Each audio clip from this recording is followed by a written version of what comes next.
In this episode of Motive Garage presented by Sparesbox, things get worse before they get better for JET200 for World Time Attack Challenge 2022.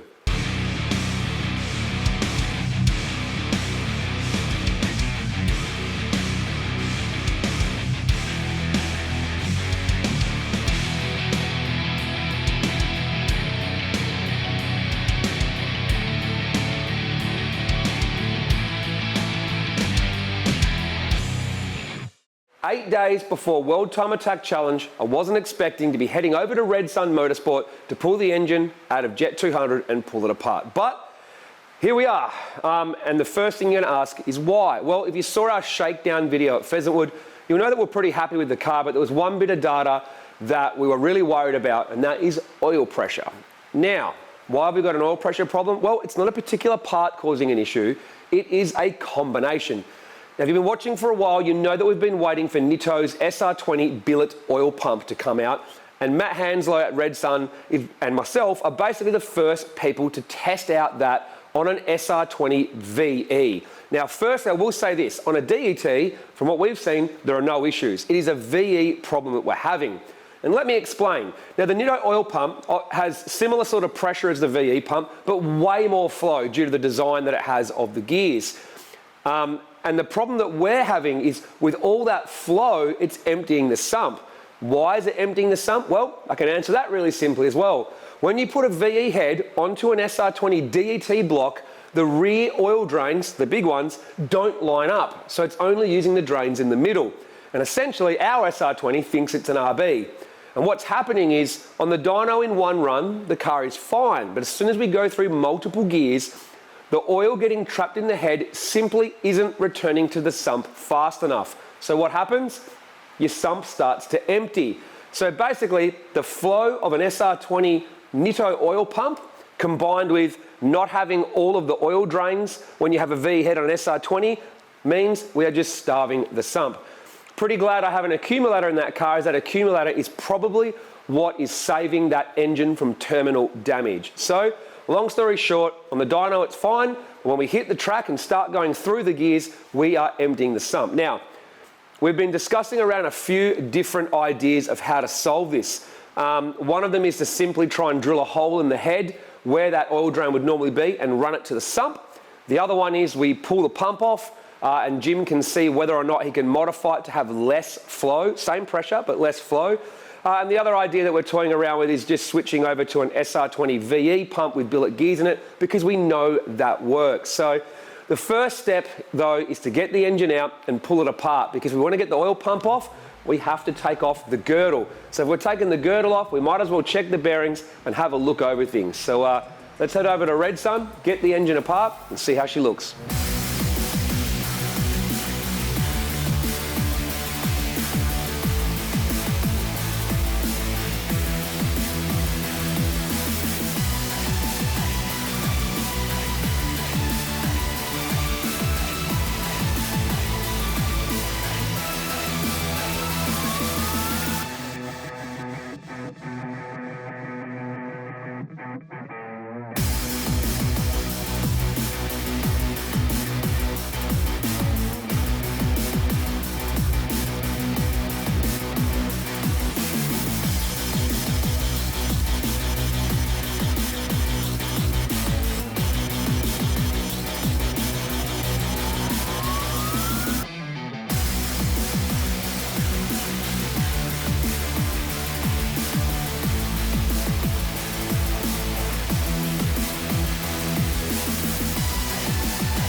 Well, the boys went from just pulling off the oil pump and looking at the bearings to completely disassembling the engine to give it a thorough inspection.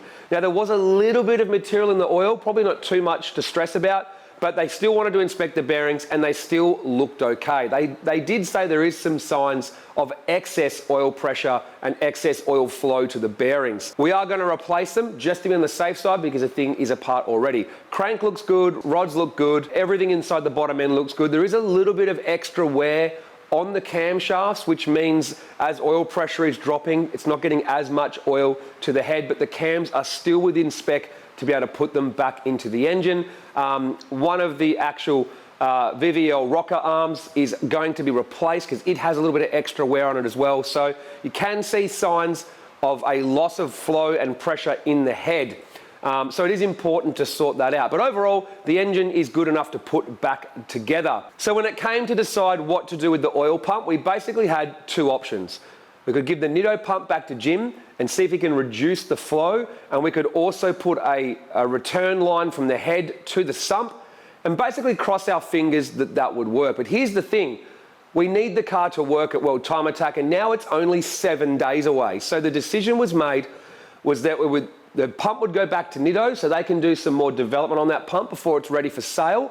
And in the meantime, we would put on a VE pump with some Plasma Man billet gears because we know this will work. And right now, all I care about is getting that car running for World Time Attack Challenge. So we have to get it to work. So the plan now is get in a VE pump, Plasma Man billet gears, new bearings and a new head gasket and put it all back together. The big question is, can we do it all in 48 hours? We're going to give it a shot, and with Matt and the guys from Red Sun working on it, I'm pretty confident we can get it done real quick. Let's go.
Well, we did it. 2 days to go from empty engine to car done on the dyno. Basically, Friday lunchtime, Rob started cleaning the engine, and then Matt and Rob put the whole thing together and dropped it in the car at 2 a.m. Saturday morning. We came back Monday morning and basically reassembled the rest of the car, spanner checked it, went over it, and put it on the dyno Monday night. Now, we were really hard on the car on the dyno. Basically, we wanted to replicate the track as best we could. So we were doing full power runs, getting off it, and then going through all the gears. Get off it, full power run, get off it through all the gears, back to back, to try and simulate the loss of oil pressure that we had at the track. And on the dyno, car was mint, no loss in oil pressure. We couldn't replicate the misfire again, so we seem to have hopefully gotten rid of that. Car didn't get hot, so we did as much as we could on the dyno to try and really put some pressure on the car to see how it performed. Obviously, we're going into World Time Attack now with basically zero real testing. John hasn't been behind the wheel of the car yet, so we are going to treat Friday of World Time Attack as a test day before we get into it on Saturday. So how will we go? Well, let's find out. Make sure you subscribe, like, and stay tuned for our next episode of Motive Garage.